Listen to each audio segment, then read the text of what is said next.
पिछले कितने हफ्तों से मैं आपको एक बात बता रहा था कि 2025 में हम ऐसी व्यभिचार की बातें इंटरनेट पे सुनेंगे जो हमने आज तक नहीं सुनी होंगी। दोस्तों, जिस तरह आप जानते हैं कि इन दिनों सोशल मीडिया के ऊपर एक शो आता है जिसका नाम है इंडियाज गॉट लेटेंट।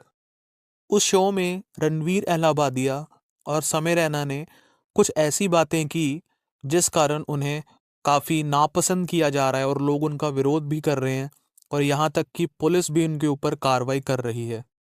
इस वीडियो में हम देखेंगे कि परमेश्वर के अभिषिक्त दास अपोस्टल अंकु नरूला जी ने किस प्रकार पहले ही भविष्यवाणी कर दी थी कि आने वाले समय में सोशल मीडिया के ऊपर व्यभिचारिक बातों के कारण लोग काफ़ी नुकसान को उठाएंगे।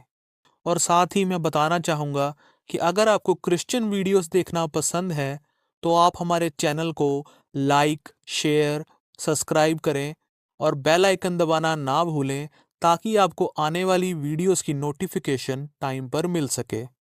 पिछले कितने हफ्तों से मैं आपको एक बात बता रहा था कि 2025 में हम ऐसी व्यभिचार की बातें इंटरनेट पे सुनेंगे जो हमने आज तक नहीं सुनी होंगी। आपने देखा इंटरनेट पे क्या हो रहा है? आई थिंक यूथ को ज्यादा मालूम होगा कैसे कैसे शो चल रहे हैं और कैसी कैसी बातें उन पे हो रही हैं। पूरा इंटरनेट भरा हुआ है। आज उस वीडियो को देखेंगे जब मैंने आई थिंक काफी बार मैंने ये कहा, लेकिन कुछ ही हम पलों को देखेंगे मैं जो कहा था। इतनी गंदगी होगी फ्यूचर में, इतना पाप होगा। अगर आज आप देखो इंटरनेट के ऊपर कॉमेडी के नाम के ऊपर कितना व्यभिचार हाई लेवल का हो चुका। पहले था कॉमेडी के नाम पे व्यभिचार शुरू हुआ, वो एक्सेप्ट हुआ। जब वो एक्सेप्ट हुआ फिर शैतान ने अगला वार लॉन्च किया। अब आप देखो इंटरनेट के ऊपर कॉमेडी के नाम के ऊपर एक बहुत ही हैवी लेवल का पाप जो है वो चल पड़ा है। लेकिन उसके बाद फिर एक अलग लेवल आएगा और लेवल आएगा। कॉन्टिन्यूज में आपको बता रहा था कि ऐसा होगा कि अब शोज के ऊपर कैसी बातें चल रही है कि तुम अपने माता पिता को गलत करने देखना चाहते हो या उनके साथ गलत करना चाहते हो। सुनिए कि नहीं आपने? जिन्होंने बातें की हैं मैं उनके बारे में बात नहीं कर रहा हूं। जो है ही अंधेरे में, जिसको वचन की नॉलेज नहीं है, उसकी मिस्टेक नहीं, लेकिन मैं उसके पीछे आपको कौन दिखा रहा हूं? शैतान, जो व्यभिचार के अटैक्स को बढ़ा रहा है लोगों के ऊपर। क्योंकि ये एक ऐसा पाप है जो आपको सदा के लिए डाउन कर देता है और आपको मालूम नहीं होता आपने स्पिरिचुअली कैसी कुर्सी को छोड़ा है। अब क्या करना चाहिए? हमें प्रार्थना करनी है, ऐसे लोगों को माफ कर देना है। इन लोगों की मिस्टेक नहीं, क्योंकि उनको मालूम नहीं, वो अंधेरे में। और मैंने आपको बताया था कि अब ऐसी ऐसी बातें सुनोगे जो आपने टीवी के ऊपर कभी नहीं सुनी होगी। वो लेवल इतना गंदा होगा। और अभी फरवरी नहीं चढ़ा, हमने वो सुन लिया। कितने इन बातों को समझ रहे हैं? जब आपको पहले बता दिया जाता है कि शैतान की योजना ये है, वो इस तरह से प्लान करके बैठा है, उसके हथियार ये हैं, और हमें प्रेयर करनी है कि परमेश्वर शैतान की योजनाओं को नाश करे।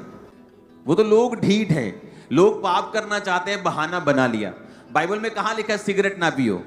कहीं लिखा है स्मैक ना पियो? लिखा है कहीं बाइबल में? कहीं नहीं लिखा। तो इसका मतलब क्या? सिगरेट पीनी चाहिए?